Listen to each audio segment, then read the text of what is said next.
He is one of the world's most infamous serial killers.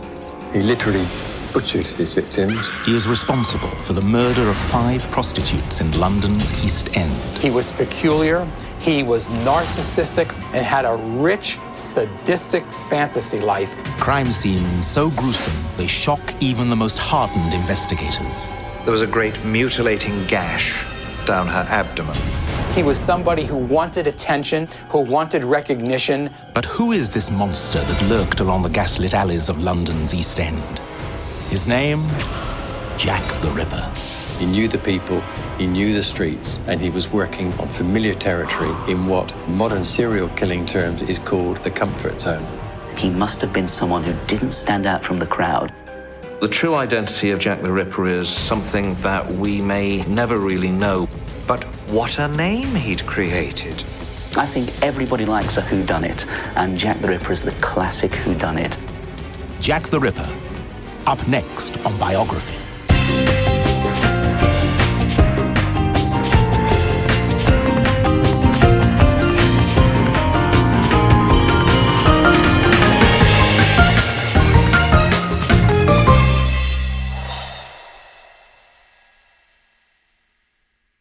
In 1888, London's East End is little more than a 1 square mile ghetto.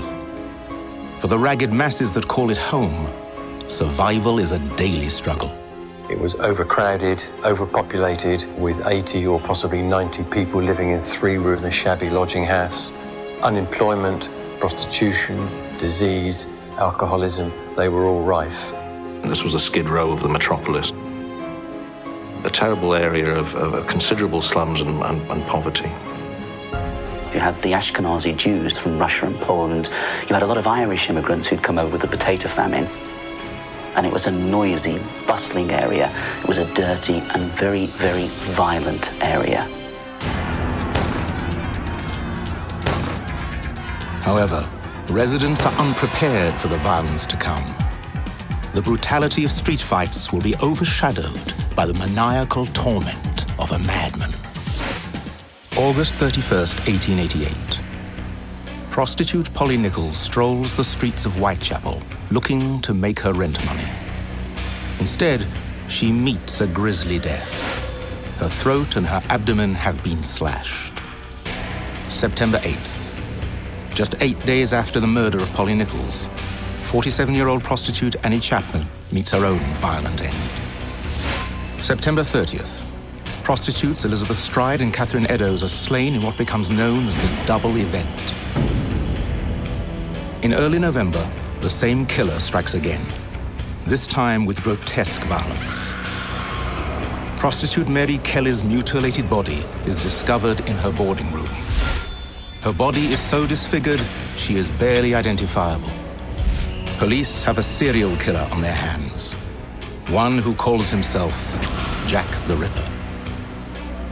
Just what type of person could commit these gruesome acts? In the more than 100 years since the murders, law enforcement, scientists and psychologists have worked tirelessly to draw up a profile of the type of man Jack the Ripper could have been.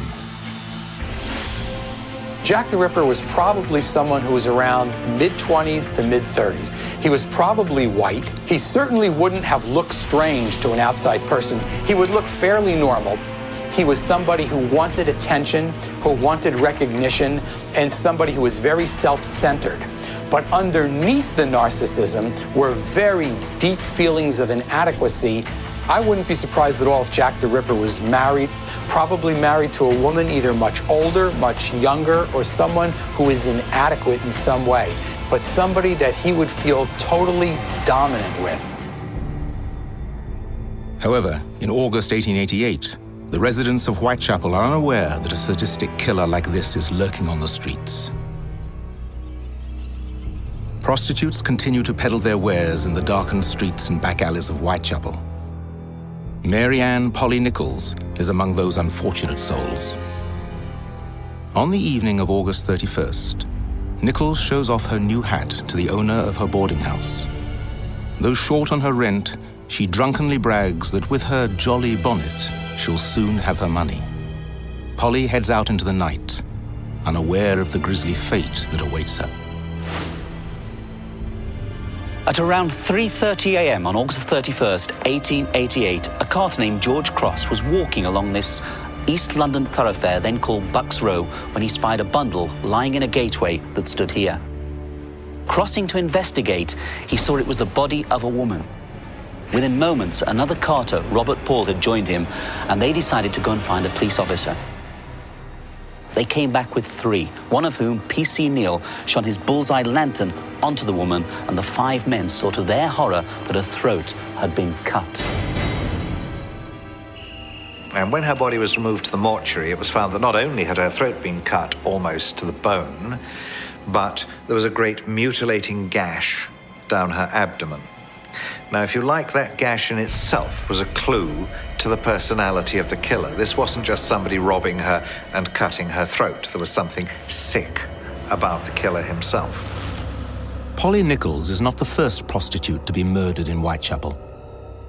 Earlier in the year, 2 other prostitutes are also killed. Although eventually discredited as Ripper victims, the press alludes to a connection between the killings. On the morning of Nichols' death, the Star newspaper's headlines blare, "A revolting murder. Another woman found horribly mutilated in Whitechapel. Ghastly crimes by a maniac." The press, they had a field day, to be honest. They reported every detail of the murders, and this fed a public fascination for what was going on. In each case, the victim has been a woman of abandoned character. Each of the ill-lighted thoroughfares to which the women were decoyed to be foully butchered are off-turnings from Whitechapel Road. The fact that these 3 tragedies are so strangely alike in their details is forcing on all minds the conviction that they are the work of some cool, cunning man with a mania for murder. The alarming similarities of the murders are not lost on the Metropolitan Police, and Scotland Yard is called in to investigate. They assign one of their most decorated detectives to the case, Inspector Frederick George Aberline. He was up against a new kind of criminal, a criminal with a mentality that we now know as serial killers. These are people who are well organised, ruthless, cunning, and they seem to be able to get the devil's luck on their side, and that was certainly the case with this murderer. In the summer of 1888, London's Whitechapel district is being tormented by a serial killer. The 600,000 men, women and children who call the city's poorest enclave home now live in constant fear. A faceless, nameless killer stalks their nighttime streets. Polly Nichols is not the first prostitute murdered in Whitechapel. Earlier that year, 2 other women meet an equally violent end. I think the main thing to remember about the Nichols murder is that the newspapers and the police suddenly thought, have we got a repeat killer on our hands here? And it was immediately associated with the previous murders of Emma Smith and Martha Tabram, which probably weren't related at all, but it was certainly in the press that there may be a maniac at large. So great is the fear that rewards are offered in the hopes that the killer can be apprehended.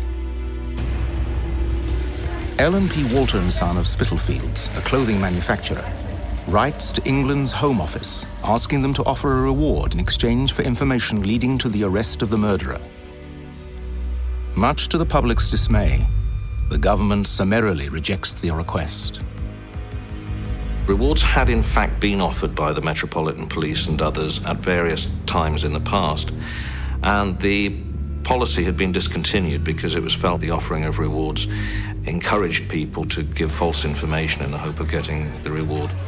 Down on the streets of the East End, Inspector Frederick Aberline of Scotland Yard and Inspector Edmund Reed of Whitechapel Division, along with their men, methodically search for the killer. While violence was commonplace in the East End, this type of murder was very unusual, and the police were ill-equipped by experience or training to be able to deal with it. And I think what they were up against was this well-organised murderer who probably lived and worked locally, and he had the knack of speedily removing himself from the crime scene and thereby avoiding capture and making good his escape. If you look at the Jack the Ripper cases, these were planned to a large degree. The offender brought a murder weapon with him. He didn't use a weapon of opportunity, and no one ever recovered any murder weapons. Detectives on the case are in a race to catch their man before he kills again. And they are not the only ones hunting the killer.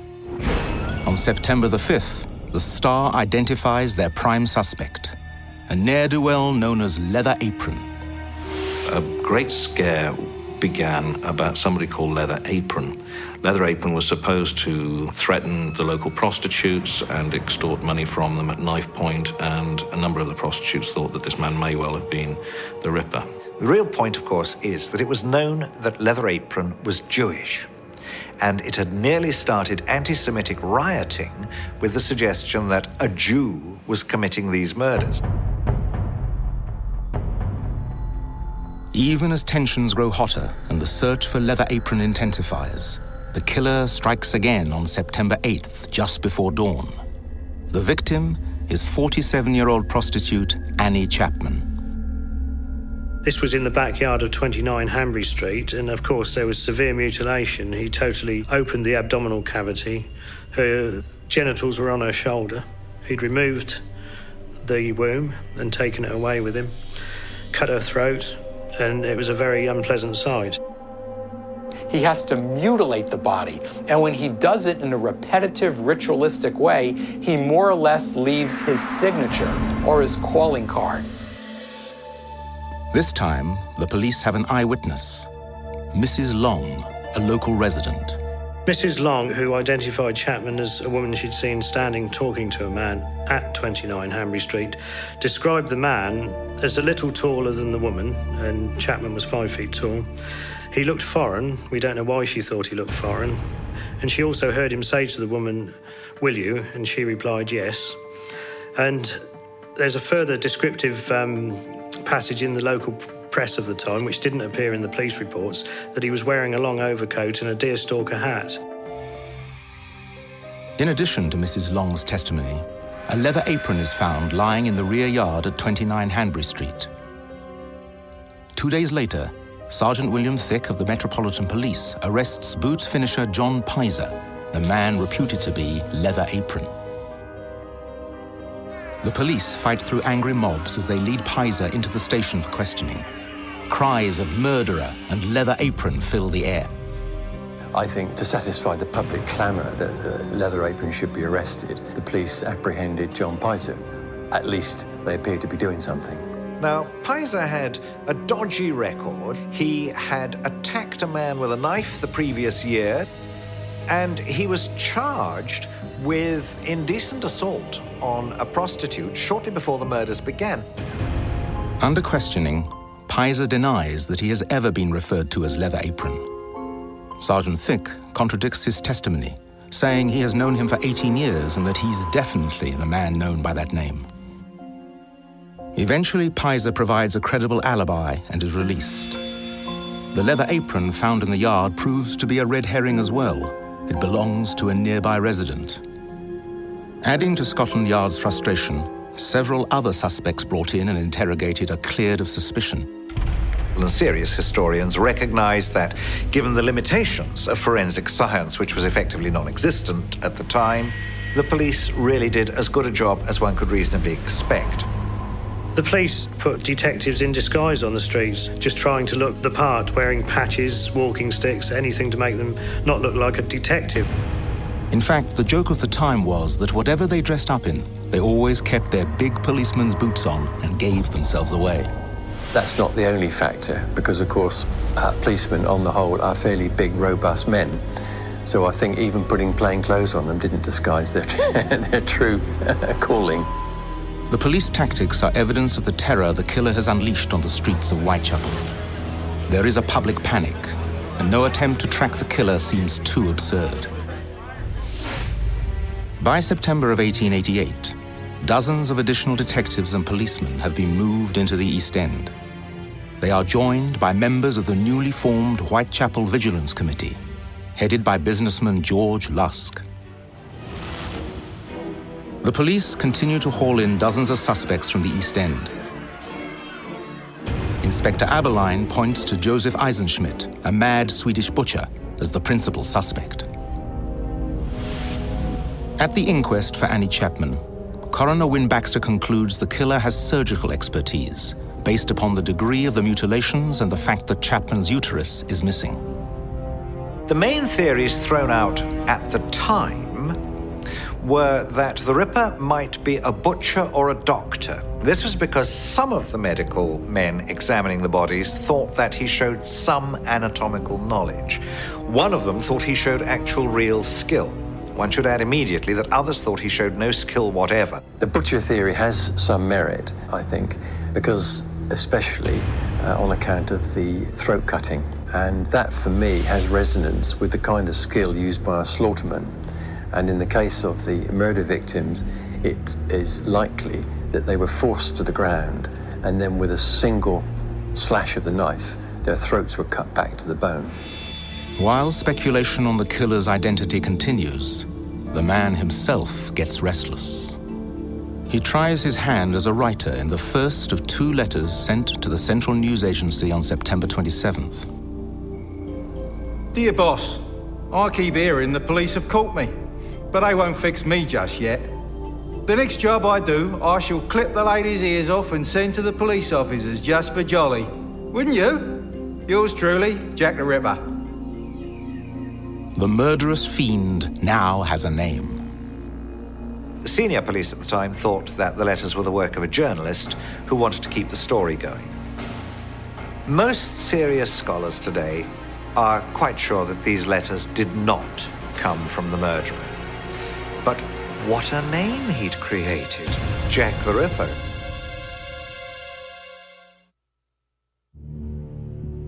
As the police hunt Jack the Ripper, the residents of Whitechapel try to carry on with their lives. However, this killer has other ideas.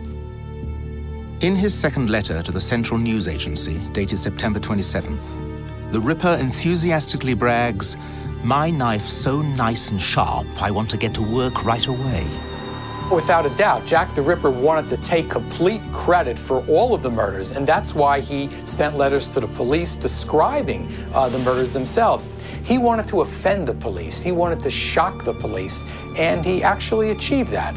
The murders of Polly Nichols and Annie Chapman stun the community. But Jack the Ripper is about to shock them even further. At 1 a.m. on the 30th of September, a cart named Louis Dimschutz pulled his cart into the backyard of the Polish and Jewish Working Men's Club, number 30, Berner Street, on the site now occupied by this school. As he did so, his pony sheared up with alarm and pulled away to the right. Dimschutz climbed down to see what had disturbed the beast and discovered the body of Jack the Ripper's third victim, Elizabeth Stride.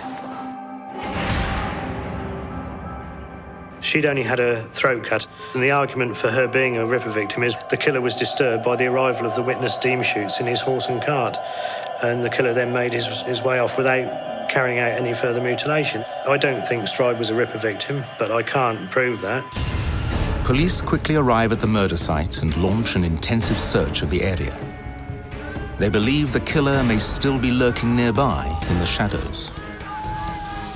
Even as police frantically canvass the neighborhood, new horrific events are about to unfold, less than a mile away in the heart of London.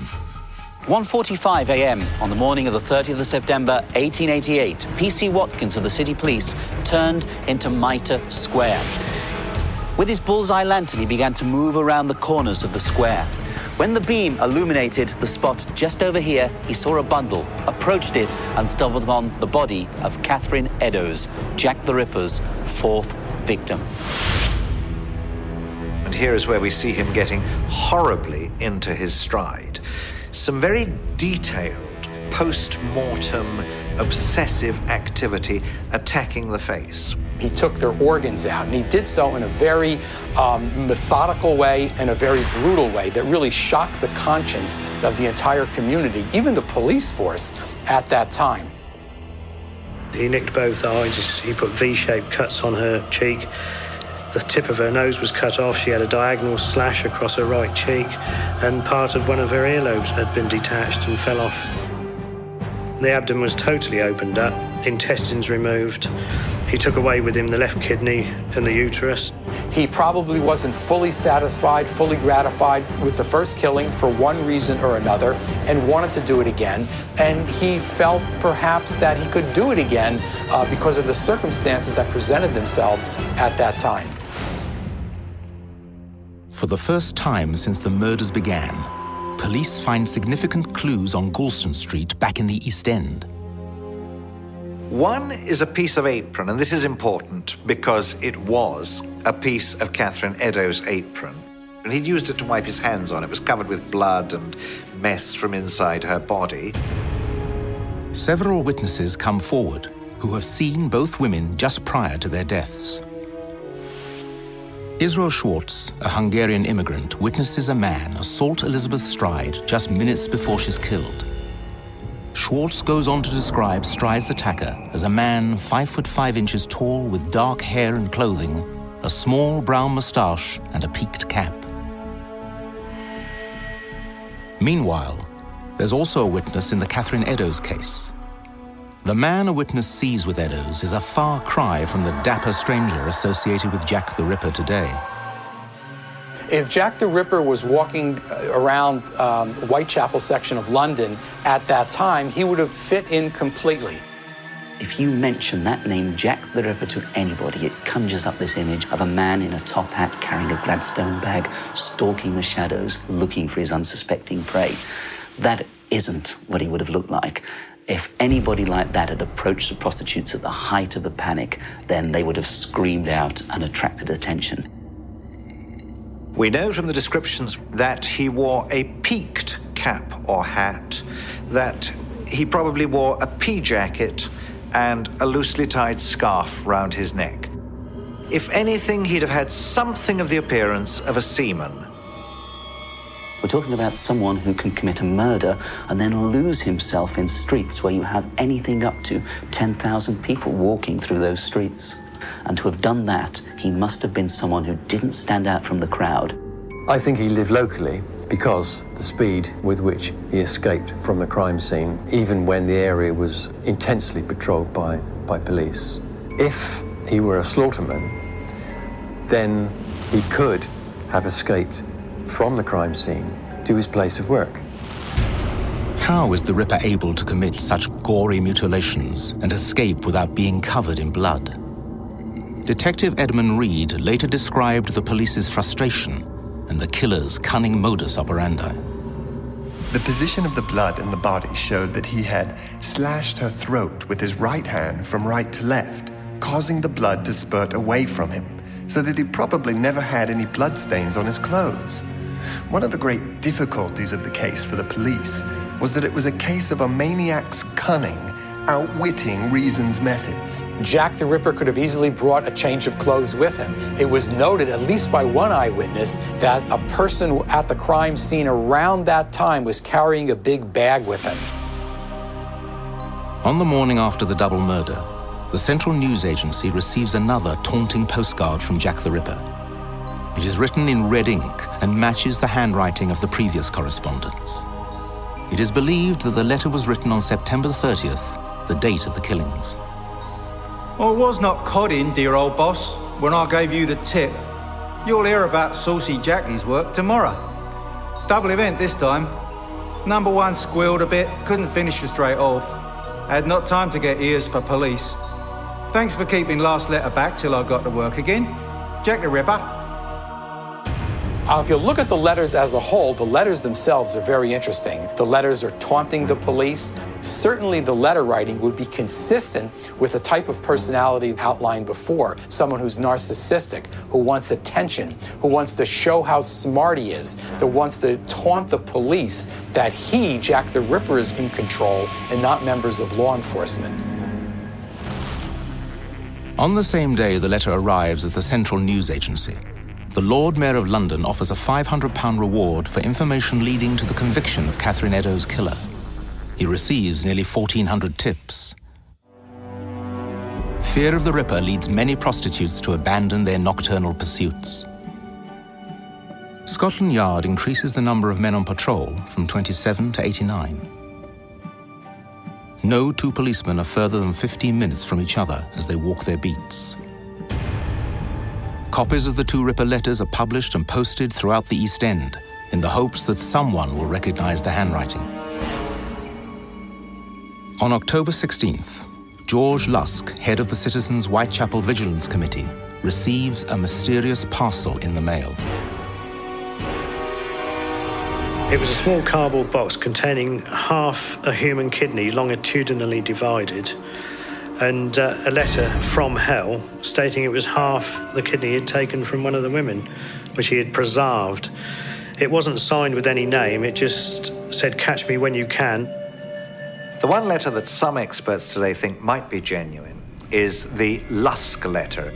But the kidney is really another of the slightly grey areas. For a long time, we all thought it was a hoax. But more recently, Nick Warren, the editor of Ripperana, who is himself a surgeon, has looked closely at the medical report on Catherine Eddowes, and there are medical reasons for thinking that this kidney could have come from Catherine Eddowes. Even as Lusk receives the macabre package, Scotland Yard and City Police bring in more than 80 suspects for questioning and follow up on hundreds of leads. As weeks pass by, public fear abates, and many of the East End's more than 1,200 prostitutes return to their nighttime rounds. The development plays right into the hands of the opportunistic killer, a fact lamented by Chief Inspector Henry Moore, a colleague of Aberline's. What makes it so easy for him is that the women lead him of their own free will to the spot where they know interruption is least likely. It's not as if he had to wait for his chance. They make the chance for him. By October 1888, Jack the Ripper claims 4 victims in his murderous rampage. However, the killer is far from finished. His first 4 victims have striking similarities. All prostitutes in their 40s who love a good drink. Mary Jane Kelly is not one of those women, although she works as a prostitute in the East End. The attractive 25-year-old sees her clients in her boarding room at Miller's Court. Her rent is well overdue, so she continues working despite the fact a killer is on the loose. In the early morning hours of November 9th, a man carrying a parcel, and who is later described as foreign-looking with a carroty moustache, enters Mary Jane Kelly's room. A couple of hours later, neighbors report hearing a cry of murder, but no one investigates any further. At 10 o'clock in the morning on the 9th of November, 1888, a rent collector turned into Dorset Street, now obliterated by these modern developments. He turned into Miller's Court and knocked on the door of the ground floor room. He got no reply. He pulled aside a curtain that covered a broken window pane and discovered the body of Mary Kelly, Jack the Ripper's final victim. The Mary Kelly murder was particularly gruesome because the murderer literally ripped her to pieces, whereas previous victims had been murdered on the street. In this instance, he was invited into Kelly's room, and once he was alone with her and had closed the door behind him, then of course he could do anything he wanted. Her organs were spread all over the bed, lumps of flesh on the bedside table. Her thighs were cut down to the thigh bone. The face had virtually been totally removed. If any organ was removed and taken away in the case of Kelly, it was just the heart, and not, as with the other previous 2, the uterus. It was just a terrible sight. Certainly with Mary Kelly, he had a lot more time. There seems to be an escalation of behavior from just strangling and cutting their throat, to stabbing multiple times, ripping them open, and then total disemboweling. At least 5 women have died at the hands of the Ripper. A distraught Queen Victoria telegraphs the Prime Minister, urging some very decided action. England's cabinet authorizes a pardon to anyone who comes forward as an accomplice of Kelly's killer. Meanwhile, Scotland Yard again increases its number of patrols, from 89 to 143 men. But it proves to be a case of too little, too late, for the killings mysteriously cease. Or do they? There can be no doubt that the murders stopped either because the murderer died or he was arrested, incarcerated, or prevented from moving by some other cause, or just possibly because he moved somewhere else and his renewed murders were never noted. There is no other reason this type of murderer stops. Eventually, the Metropolitan Police reduced their patrols as the havoc wreaked by the Ripper dissipates and life in the slum-ridden East End returns to normal. Or so it seems. It's a common fallacy that the murders ceased after November 1888 because, of course, we have the murder of Alice Mackenzie on the 17th of July 1889. And the final Whitechapel murders victim was Francis Coles on the 13th of February 1891. Could it be that Jack the Ripper has returned after a 7-month respite from his bloody rampage? The theory is taken up by Inspector Edmund Reed of the Metropolitan Police. Inspector Reed seemed to think that Mackenzie and Coles were in fact also Ripper victims. Despite Reed's beliefs, the killings, while violent, lack the frenzied characteristics of the earlier crimes. Some close to the case suggest they are the work of a copycat killer. It's unlikely, I would think, that any of those subsequent crimes were the work of the Ripper. The police are divided as to just how many women the Ripper actually killed, a debate that rages on today among Ripper historians. No one knows for certain how many murders there were. Depending on your choice of authority, the number ranges anywhere between 4 and about 18. I don't think there's anything unusual in there being uncertainty about the number of victims we can ascribe to any one serial killer. My own belief is that Jack the Ripper killed between 4 and 6 women. In my opinion, he probably killed more than that. And I say that because it's very hard to stop this on your own. Most so-called experts plumb for 5, and they are Nichols, which was the 31st of August 1888, through Annie Chapman, Stride, Eddowes, and the final victim being Mary Kelly. But even more controversial than the number of victims attributed to Jack the Ripper is the identity of the man himself. In 1894, a memorandum written by Sir Melville Macnaghten, Assistant Chief Constable of Scotland Yard's Criminal Investigation Department, appears in the Sun newspaper. He penned a document naming 3 people he thought were likely suspects: Druitt, Ostrog and Kosminski. This 1894 mention is the first mention we find of those names in connection with the murders. Druitt was a school teacher and barrister. He committed suicide at the end of 1888, shortly after the murder of Mary Kelly. Apparently feared that he was going insane. We have absolutely no knowledge or idea of why he ever became a candidate for being the Ripper, other than the fact that Macnaghten says the family thought that he was possibly the murderer. The second suspect is believed to be Aaron Kosminski, a Polish-Jewish hairdresser who was declared legally insane in 1888. Sir Robert Anderson, head of Scotland Yard's CID, claims that a witness identified this man as the murderer. In the end, claims that he has a hatred of women and strong homicidal tendencies prove unfounded, and Kosminski is ruled out as a suspect by most Ripperologists.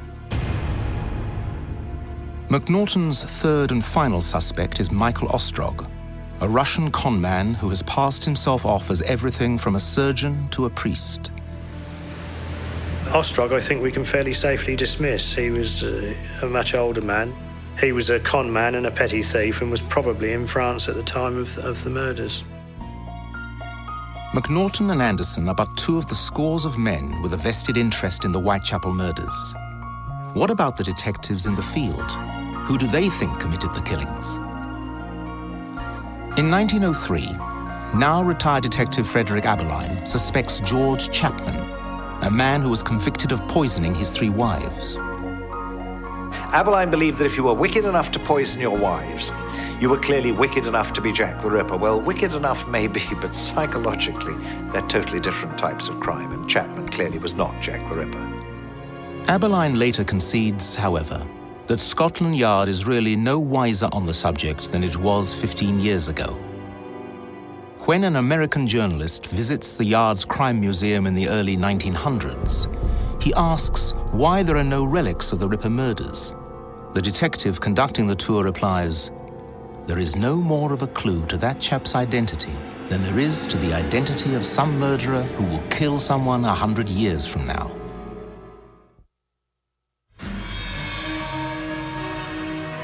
Over 100 years since the Ripper claimed his last victim, the case remains the subject of obsession.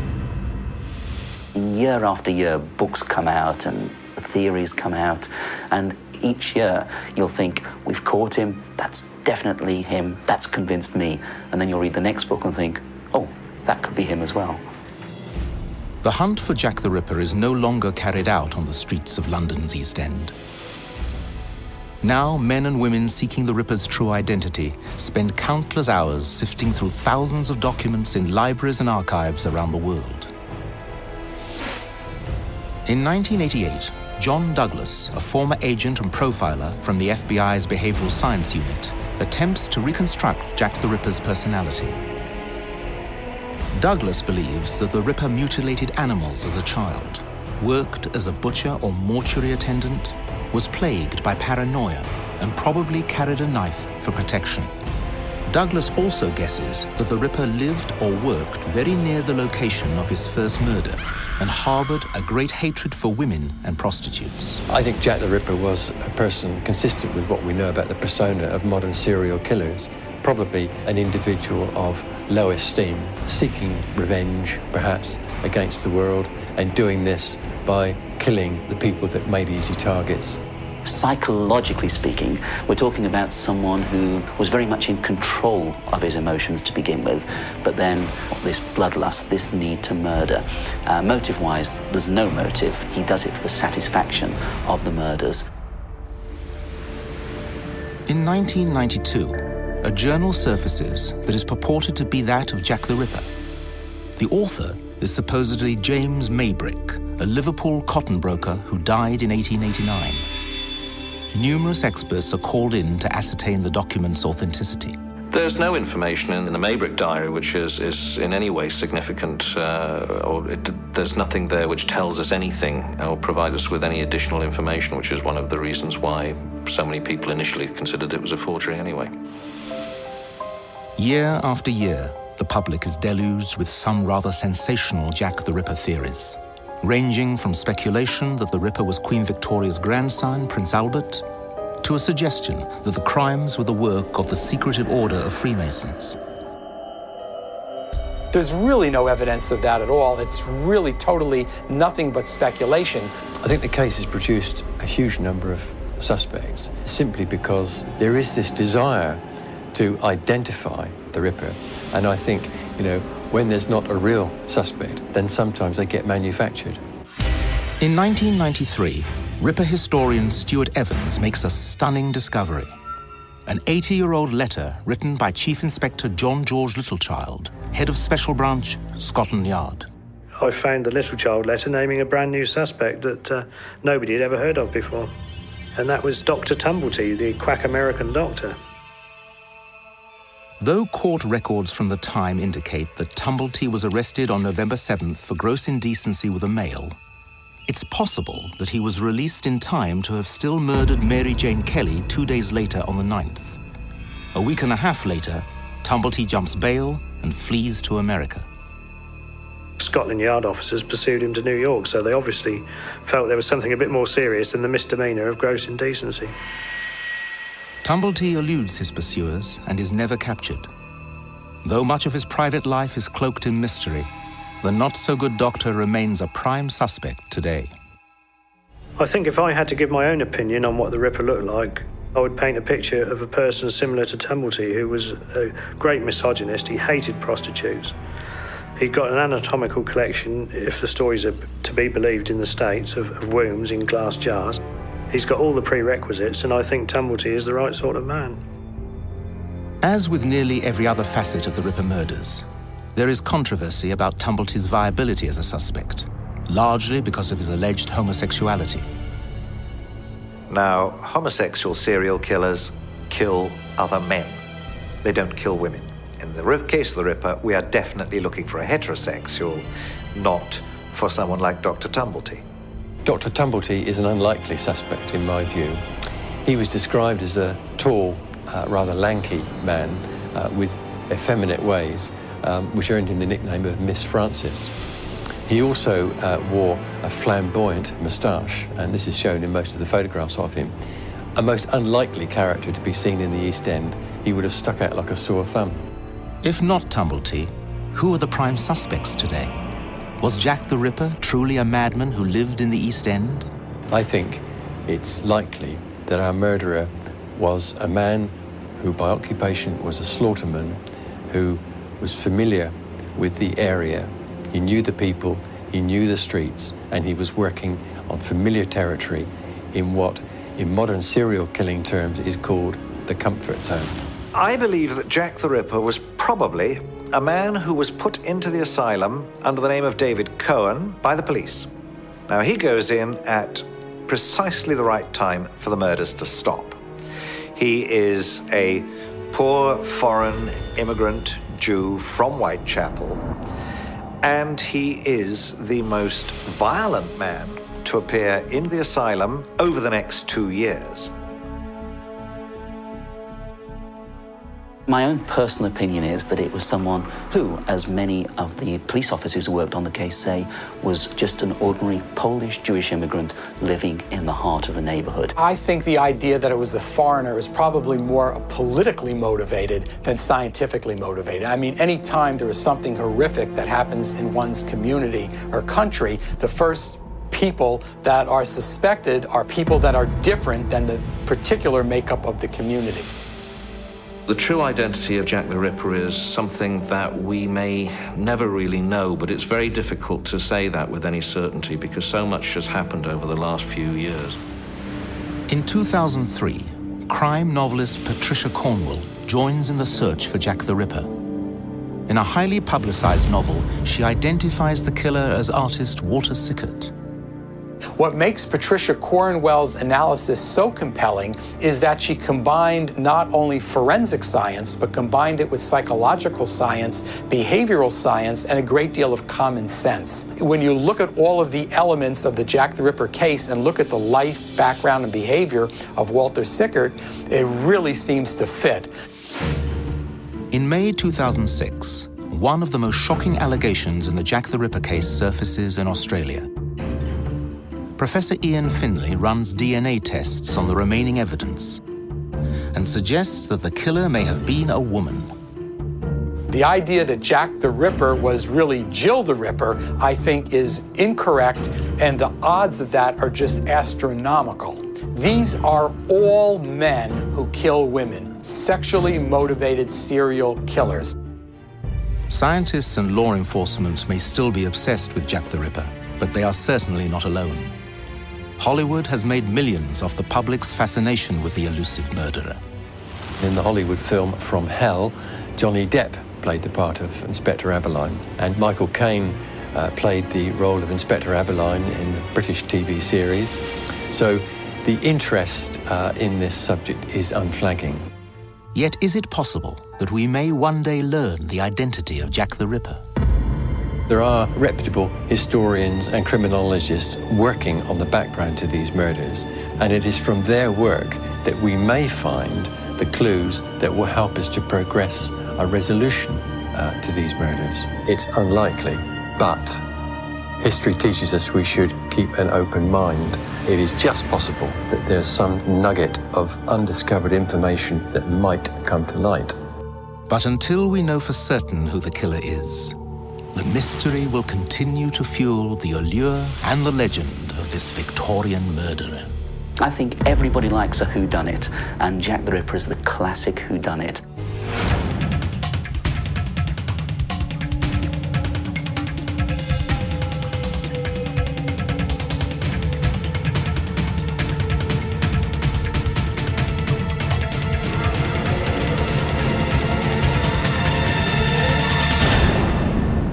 I keep hearing the police have caught me, but they won't fix me just yet. Yours truly, Jack the Ripper.